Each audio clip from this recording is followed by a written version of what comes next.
Tentu saja para bonek atau sebutan untuk supporter dari klub Persebaya kecewa terhadap hasil dari Kongres PSSI pada hari ini. Jangankan diikutkan dalam voting, agenda untuk membahas status klub sepak bola termasuk Persebaya juga dibatalkan berdasarkan hasil voting yang ada di Kongres PSSI tersebut.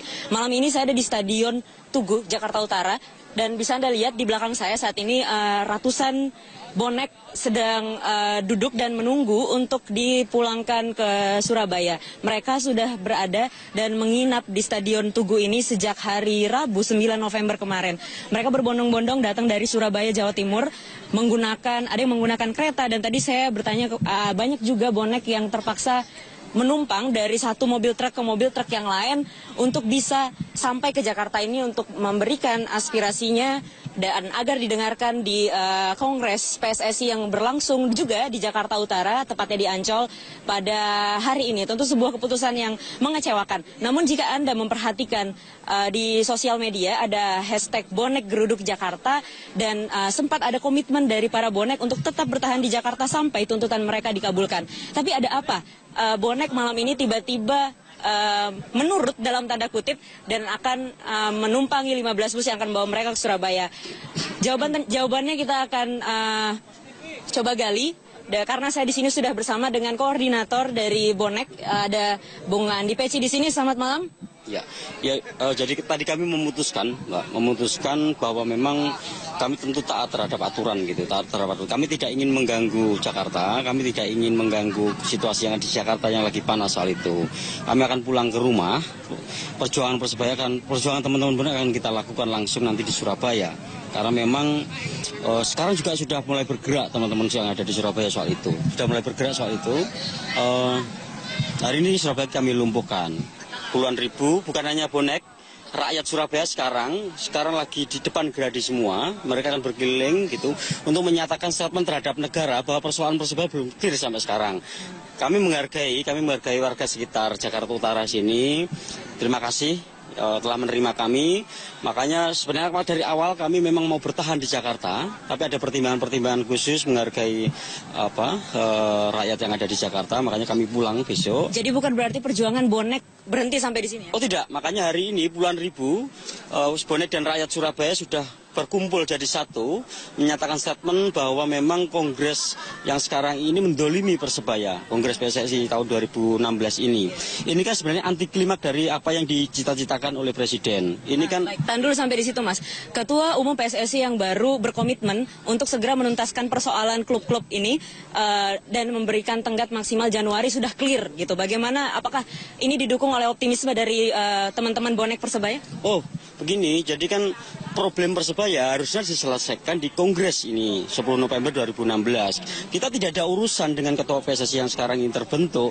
Kalau PSSI menghargai komitmen mereka di Stadion Tugu ini, mereka berjanji.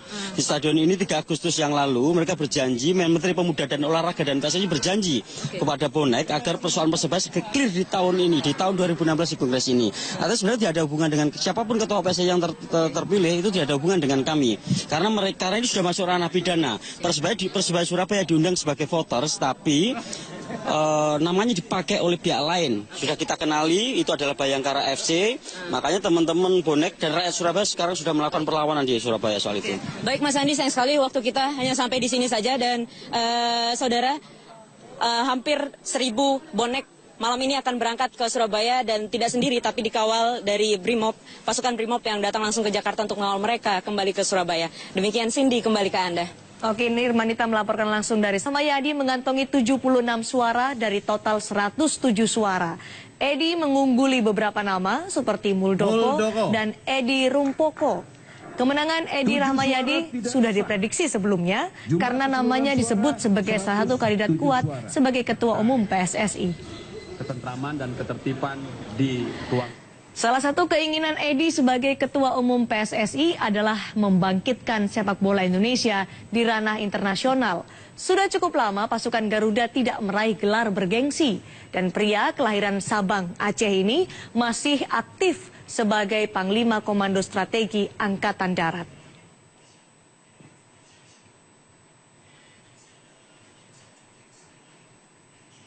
bermartabat adalah PSSI yang mempunyai harga diri. PSSI yang mempunyai kredibilitas. PSSI yang mempunyai jiwa juang. PSSI yang tidak pernah kenal menyerah. Dan yang paling penting, PSSI tidak pernah memalukan negaranya. Oke, Pak, sebagaimana kita ketahui bersama, Bapak masih menjabat sebagai Pangkostrat. Lalu dengan jabatan baru sini sebagai Ketua Umum PSSI, bagaimana membagi tugas ataupun misalnya ada semacam waktu yang harus dipilih yang menjadi prioritas seperti apa, Pak? Konsekuensinya adalah saya akan lebih capek. Tapi sebagai anak bangsa yang diberikan amanah kepada saya, insya Allah ini bisa saya atur sesuai dengan tujuan dan cita-cita bangsa ini. Tidak akan meninggalkan TNI? Sudah pasti, itu tugas pokok saya. Oke, Pak, dinamika Kongres ini kan berlangsung up and down, Pak. Ada beberapa insiden ataupun misalnya kejadian. Di mata Bapak seperti apa? Biasa dong demokrasi. Yang penting pelaksanaannya objektif dan lancar. Oke, kasus-kasus yang menimpa klub-klub seperti Persebaya Surabaya, apa pandangan Bapak? Malam ini akan segera saya selesai kongres ini.